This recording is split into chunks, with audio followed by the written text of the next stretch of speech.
start each day? What feeling do you have? Il casque le fruit.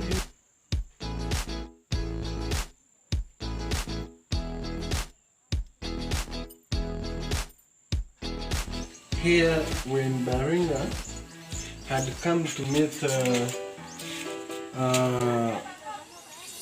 someone who has an experience of surgery, he hasn't been in the university, but through the formation he had received from the missionaries, now he is helping the people in this community. And we came here to meet him. We have done some few of sharing, and you will follow. I ask you to subscribe and leave a comment.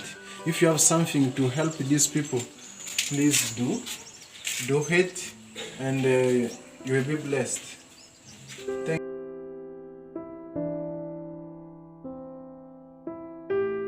Right?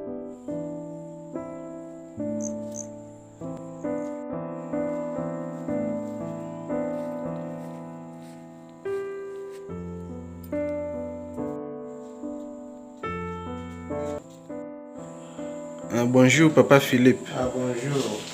Nous sommes ici à Baringa. Ici c'est où? Ici c'est la salle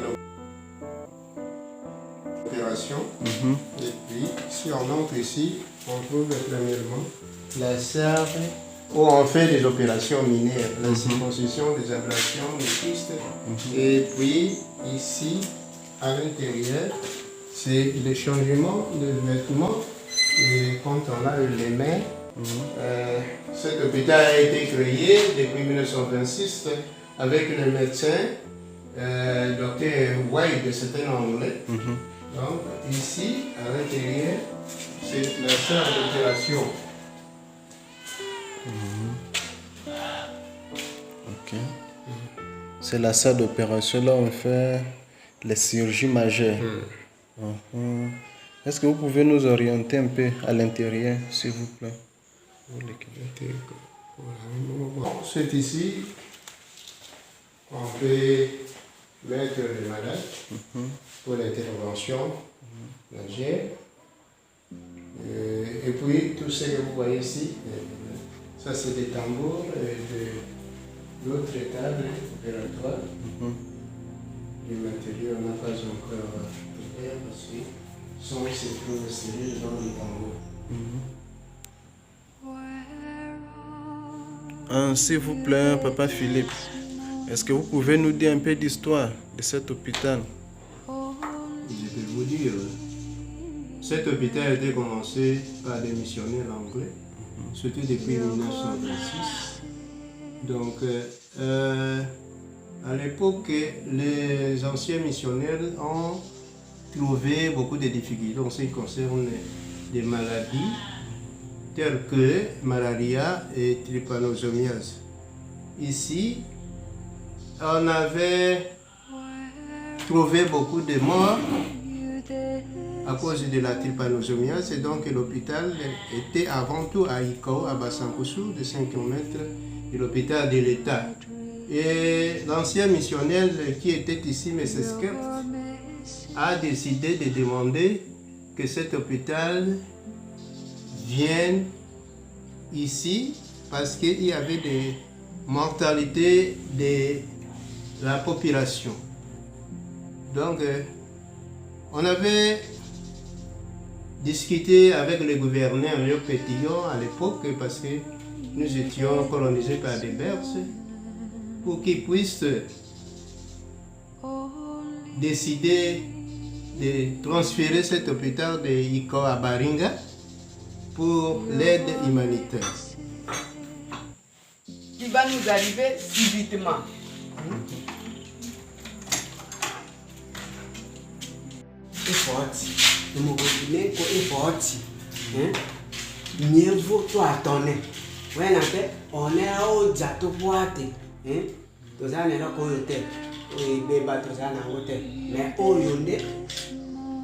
oyo nde tozosalela yango mais eza bien te soki totali échelle ya This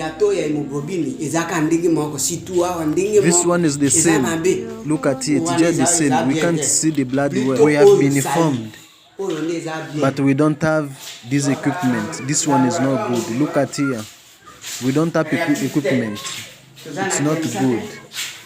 It's not good. We don't have enough equipment to make the blood test and see how our lab looks.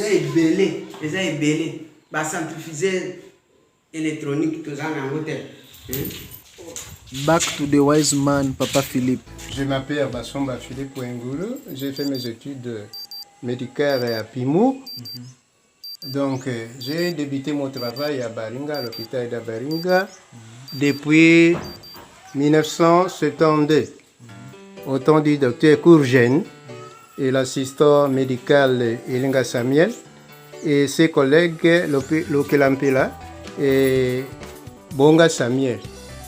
Donc, j'ai fait presque 21 années à Baringa en travaillant ensemble avec eux. Donc, je suis allé au centre de santé à Lifeta. Donc, j'ai été à Baringa durant 21 années. Donc, j'ai fait au centre de santé de Lifeta 10 ans. Donc, de là, je suis rentré encore à Baringa pour travailler comme chef du bloc opératoire jusqu'alors. D'ailleurs, sont partis en Europe. J'ai eu l'expérience d'être chef du bloc opératoire et j'ai fait des interventions chirurgicales à l'absence. En ce qui concerne des difficultés que j'ai connues pendant ma durée du travail, était comme ça pour les opérations minières, on ne sait pas devenir expert sans qu'on ait des échecs. Donc, pour extraction dentaire, j'ai été formé par le médecin Courgène, c'est-à-dire en nom de l'homme docteur Rico Fata, qui m'a fait beaucoup former en ce qui concerne l'extraction dentaire.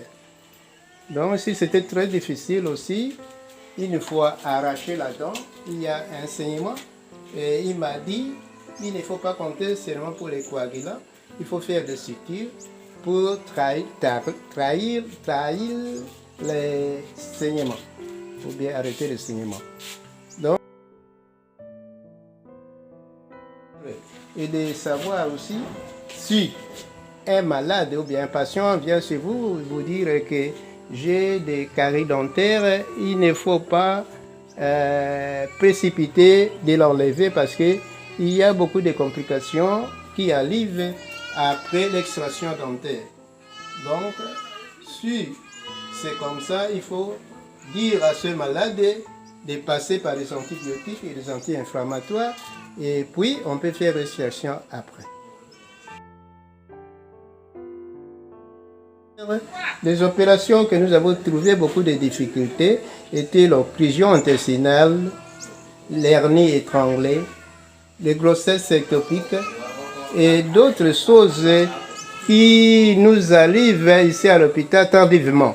Parce que j'ai rencontré une femme qui avait eu une rupture utérine, il était venu trop tard à l'hôpital, mais heureusement nous l'avons aidée parce qu'elle avait beaucoup de hémorragie et mort in utero et rupture utérine. C'est la raison pour laquelle ils étaient venus à l'hôpital pour qu'on puisse la transfuser et puis lui aider à faire la réparation de l'utérus. Les médecins qui travaillent avec nous actuellement, ils ont la facilité de diagnostiquer et de traiter en ce qui concerne parce qu'ils ont beaucoup de documentation pour comparer avec ce qui était avant.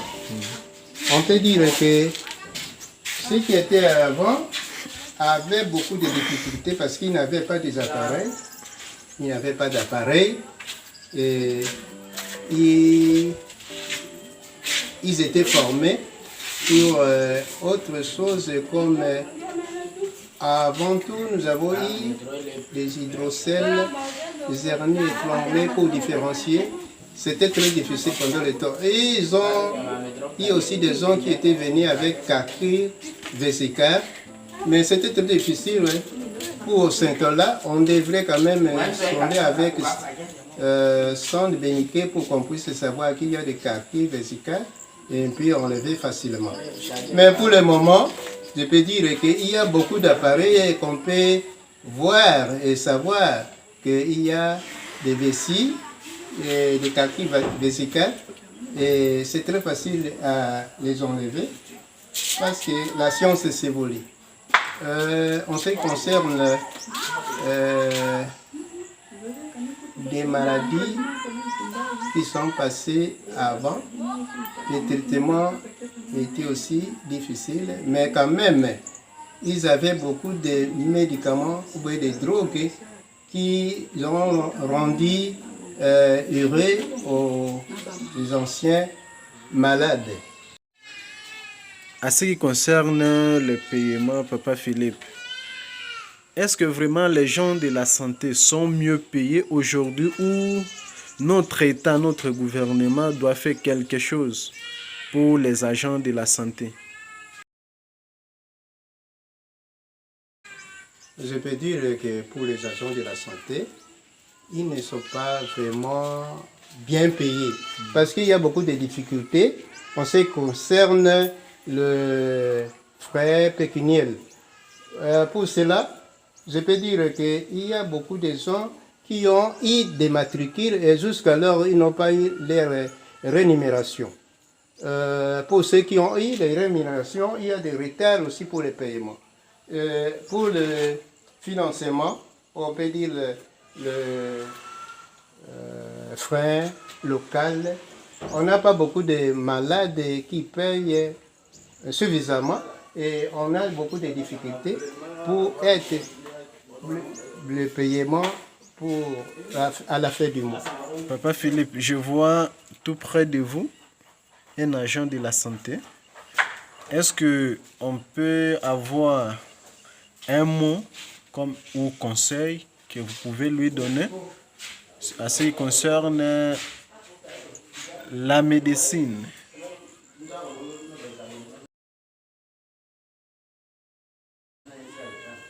Je peux lui dire quelque chose de bon parce que pour notre travail, Jésus-Christ nous a dit dans son livre de la Bible que aimez-vous les uns les autres.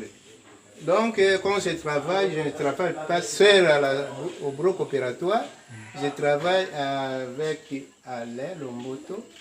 Donc celui-ci travaille avec moi, je lui montre, je les forme pour des petites choses qu'ils doivent faire à mon absence. Parce qu'on me demande celui qui va vous remplacer, mais il peut aussi travailler à mon absence et il peut m'imiter et de faire autre chose qui était très difficile. Aux docteurs missionnaires, ils ont venu pour évangéliser, ils ont pensé pour la vie corporelle, la vie humaine des gens, et ils ont formé des infirmiers à leur tour pour qu'ils puissent traiter les malades. Donc, je donne conseil à mes amis qui aiment les malades, et puis quand on aime les malades, on doit travailler aisément dans notre contrée.